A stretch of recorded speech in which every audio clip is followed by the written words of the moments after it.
Salut tout le monde, c'est Galaxy1411, on se retrouve pour une toute nouvelle vidéo, j'espère que vous allez bien. C'est un deuxième tuto, et oui, un deuxième tuto OBS, donc j'espère qu'il va vous plaire. Donc voilà, vous voyez la fenêtre OBS.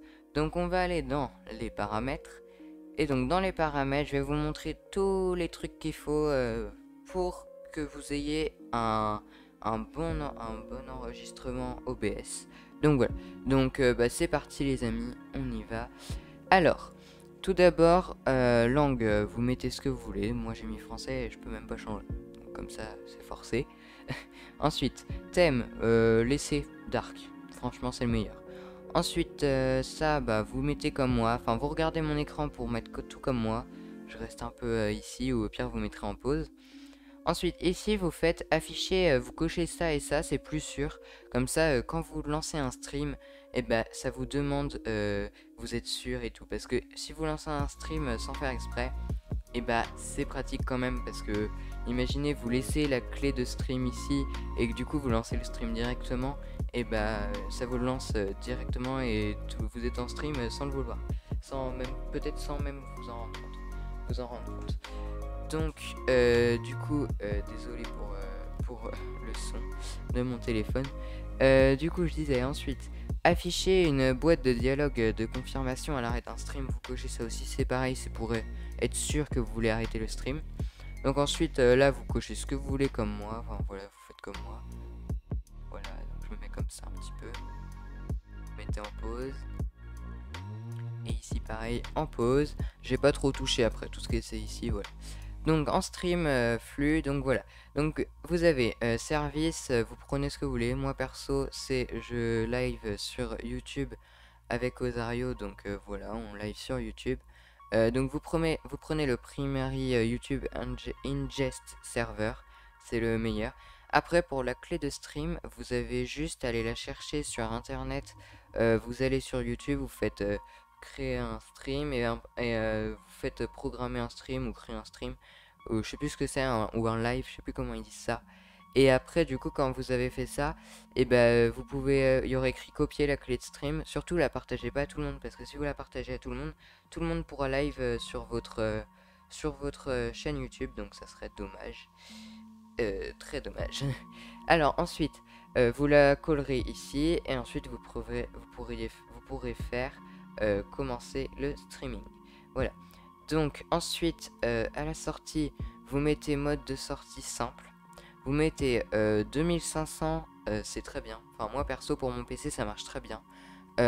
Encodeur vous mettez logiciel X264, vous mettez débit audio soit 164 soit 160. Moi perso je préfère laisser au plus bas, comme ça c'est sûr que ça marche. Ensuite vous cochez ça, donc vous cochez ça et vous mettez very fast. Voilà, comme ça, c'est bien, ça marche encore mieux. Ensuite, vous choisissez votre endroit d'enregistrement, où est-ce que ça s'enregistre. Ensuite, qualité d'enregistrement, vous mettez haute qualité, taille de fichier moyenne. Si vous voulez une bonne qualité et un fichier bien, enfin pas très gros, pas trop petit. Après, vous pouvez choisir plusieurs trucs. Là, je peux pas, vu que je suis en train de filmer avec, donc je peux pas vous montrer. Vous pouvez choisir une mauvaise qualité de toute petite taille de fichier qui prend pas de place, ou une superbe haute qualité mais la taille de fichier sera énorme.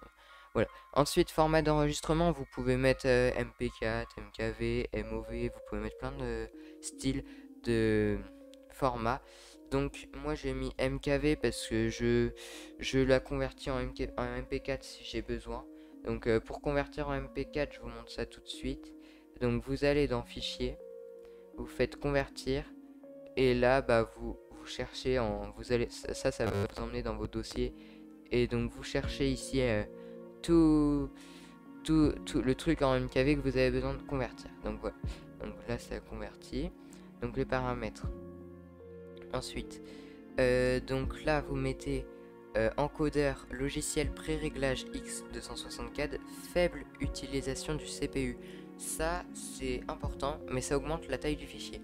Parce qu'en fait c'est important parce que si vous mettez pas ça, ça va utiliser beaucoup le CPU et donc du coup c'est tous vos jeux ou vos enregistrements même, ils seront coupés. Enfin, ça fera des petites... ça restera bloqué sur une image, ça fera un petit diaporama si vous voulez. Si vous comprenez quoi. Ensuite, fréquence d'échantillonnage de l'audio, donc 48 comme ça, vous mettez 48, sinon il y a 41,4 je crois, ou 44,1, je crois que c'est 44,1. Donc voilà. Ensuite, dans les canaux, vous mettez stéréo, par défaut, désactivé, micro externe, là moi j'ai mis mon micro externe parce que voilà, j'utilise ce micro, sinon on entend mon ordinateur qui fait un vieux comme ça, donc c'est pas super, même en mettant le filtre que j'ai fait la vidéo là il y a pas longtemps, je sais plus comment ça s'appelle, ah oui, le bruit de fond, pour enlever les bruits de fond, même avec ça marchait pas bien avec mon micro d'ordi. Ensuite désactiver, vitesse de relâche rapide, pic d'échantillon, voilà, audio, vous laissez tout ça, je mettez en pause pour voir si vous voulez. Voilà, donc vous laissez tout ça comme ça. Ensuite, résolution de base, donc vous mettez 1920 x 1080 je veux dire.